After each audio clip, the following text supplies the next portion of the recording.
Shalom, selamat pagi keluarga besar Episode Family yang saya kasihi dalam Kristus Yesus. Pagi hari ini berjumpa lagi dalam renungan harian Episode Family. Sebelumnya mari kita berdoa. Tuhan Yesus, terima kasih buat pagi hari ini. Kami bersyukur buat kesehatan yang Kau berikan, buat nafas hidup yang Kau berikan buat kami, sehingga sampai hari ini kami boleh tetap sehat, Tuhan. Kami bersyukur sebelum kami mendengar firman-Mu, renungan firman-Mu yang sebentar akan kami dengar. Biarlah Tuhan firman-Mu boleh menjadikan kekuatan buat hidup kami dalam menjalani hari-hari kami di masa-masa pandemi ini, Tuhan. Di dalam nama Tuhan Yesus, biarlah berikan kami hikmat, pengertian yang daripada-Mu, Tuhan. Dalam nama Tuhan Yesus, kami mengucap syukur. Amin. Pagi hari ini firman Tuhan saya akan bawakan terambil dalam Lukas 15 ayat 11-32.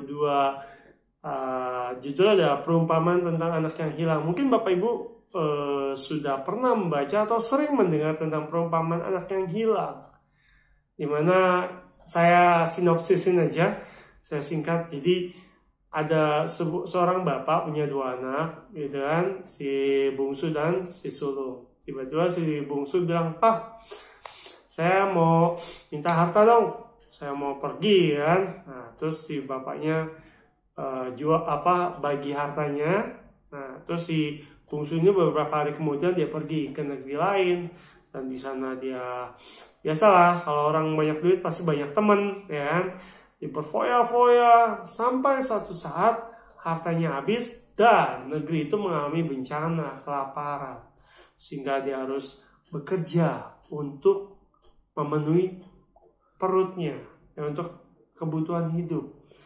Nah, saat bekerja, saking laparnya, dia disuruh jagain babi-babi gitu kan, karena zaman dulu piara binatangnya babi, kambing gitu kan. Nah, suruh jagain babi. Satu saat dia kelaparan dan dia pengen makan ampasnya, tapi nggak dikasih sama pegawai yang lain kan. Sambil duduk, dia mungkin merenung gitu kan, di rumah papa saya, ya kan, mereka yang jagain kambing domba bisa makan secukupnya, tapi kok saya sendiri seperti ini. Akhirnya dia pun bergegas, saya mau balik aja deh, ya kan. Akhirnya dia punya keinginan balik ke rumah bapak. Lagi perjalanan balik, tiba-tiba sang ayah melihat dari kejauhan. Wow, ternyata anak bungsunya telah kembali. Dari jauh sang ayah langsung berlari, langsung memeluk dan langsung bilang sama pegawainya, pegawai, tolong rapiin anaknya, gitu kan. Dikasih pakaian yang layak, terus langsung potong, sembelin domba yang tambun, ya kan. Akhirnya diadakanlah pesta untuk merayakan kembalinya sang anak. Dari ringkasan firman Tuhan yang terambil dalam Lukas 15 ini, saya dapatkan sharing firman ini ketika beberapa hari yang lalu saya sedang mendengarkan lagu pujian penyembahan, ya, sambil saya juga merenung, Tuhan, kira-kira apa sih mau dibagiin. Tapi ini yang saya dapat. Firman Tuhan jelas memberitahukan kepada kita adalah supaya siapapun kita, apapun kita keadaannya, kembalilah sama Tuhan. Ayat firman Tuhan ini saya dapat saat saya merenung. Saya bilang, Tuhan, saya mau bagiin apa buat share firman Tuhan. Tapi Tuhan cuma ingetin buat saya, kembalilah. Buat siapa ini firman Tuhan? Buat saya pribadi, buat kita semua yang mendengarkan. Siapapun kita, baik kita hamba Tuhan, baik kita pelayan Tuhan, baik kita mungkin umat Tuhan, jemaat Tuhan, yang mungkin hidup kerohanian kita udah mulai jauh. Siapa yang tahu kehidupan rohani kita mulai jauh? Kita sendiri, gak ada yang tahu. Mungkin kita bisa tutupi dengan kerajinan kita beribadah, kerajinan kita melayani. Tapi kehidupan rohani itu adalah kita dan Tuhan yang tahu. Bagaimana kita hidup, cuman kita dan Tuhan yang tahu. Saya diingatkan kembali, Tuhan bilang jelas, kembalilah. Karena banyak sekali yang zaman sekarang ini, kelihatannya mereka aktif. Mereka melayani luar biasa. Tapi kerohaniannya kendor. Kerohaniannya mulai mengalami degradasi. Jadi penurunan rohani. Jadi hal seperti ini yang berbahaya. Kelihatan nampak di luar itu sangat maju, tapi aslinya itu mundur. Ini yang saya dapatkan, ini pun buat saya pribadi jadi satu nasihat, ini buat saya jadi satu, Tuhan kasih warning buat saya gitu. Kembali. Jangan buang waktumu untuk hal-hal yang tidak berguna. Jangan buang waktumu untuk hal-hal yang sementara. Jangan mengejar hal-hal yang dunia. Artinya saya nggak bilang kita nggak harus nggak harus bekerja, nggak. Maksud saya jangan cari hal-hal yang fana. Kenapa? Karena waktu Tuhan udah gak lama, gitu kan? Saya dapat ini benar-benar buat saya pribadi ya. Jelas Tuhan pengen saya kembali lagi. Itu apa? Jadi saya mengimbau, saya mengingatkan, saya mau mengajak saudara, bapak, ibu yang mungkin telah jauh dari Tuhan. Saya nggak tahu jauhnya kayak apa, tapi cuma bapak ibu yang tahu. Yang mungkin kehidupan rohaninya mengalami kemunduran. Saya nggak tahu, hanya bapak, ibu, dan saudara yang tahu sendiri bagaimana kehidupan rohani kalian. Saya diingatkan buat saya pribadi supaya saya harus kembali, supaya saya harus mencari Tuhan lebih lagi.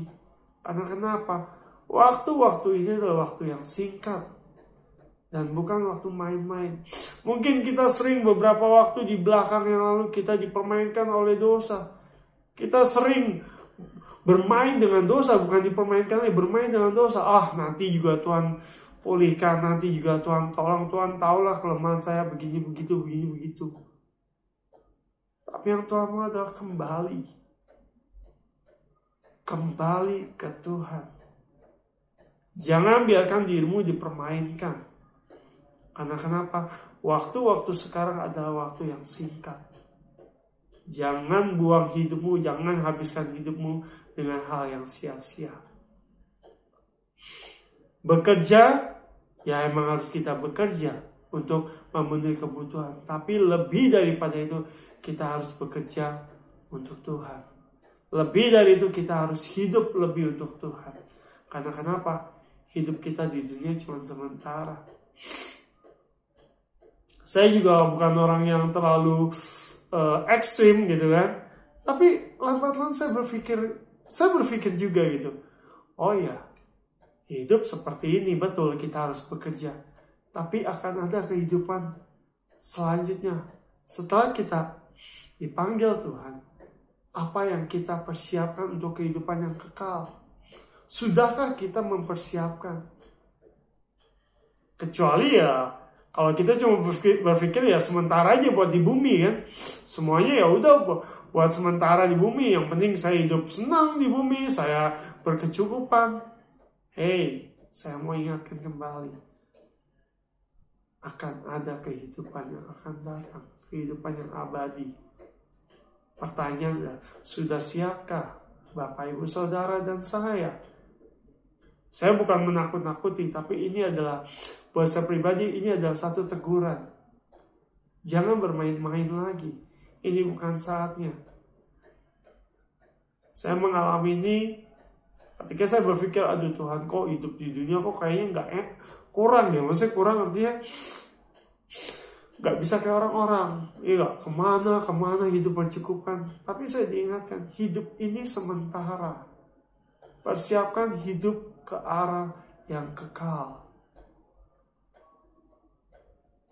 Biarlah kiranya sharing firman Tuhan yang saya sampaikan ini adalah merupakan satu kebenaran yang kita pegang sama-sama. Ada kehidupan kekal yang harus kita persiapkan lebih lagi di depan. Bukan hanya kehidupan sekarang. Dan jangan pernah takut selama kita mencari Tuhan, kita dekat sama Tuhan. Apa yang menjadi kebutuhanmu? Percayalah, Tuhan akan mencukupi selama engkau hidup benar di hadapannya. Bukan di hadapan manusia ya, tapi di hadapan Tuhan. Terima kasih Bapak Ibu Saudara, biarlah firman ini boleh memberikan kita kekuatan baru untuk menjalani hari-hari belakangan ini. Dan saya percaya firman Tuhan ya dan amin. Mari kita renungkan firman Tuhan. Apa yang firman Tuhan sampaikan kepada kita saat ini adalah kembalilah. Siapapun kita mendengarkan firman Tuhan ini adalah kembalilah. Kembali ke siapa? Kembali ke Tuhan. Cari Tuhan lebih lagi. Jangan buang hidup kita sia-sia. Jangan buang waktu kita mencari hal-hal yang fana.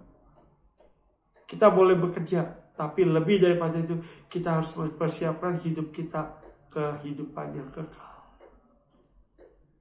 Terima kasih renungan yang sekian ini. Saya berdoa, saya berharap kita semua yang mendengarkan diberkati. Mari kita tutup berdoa dalam nama Yesus. Tuhan, terima kasih buat firman-Mu.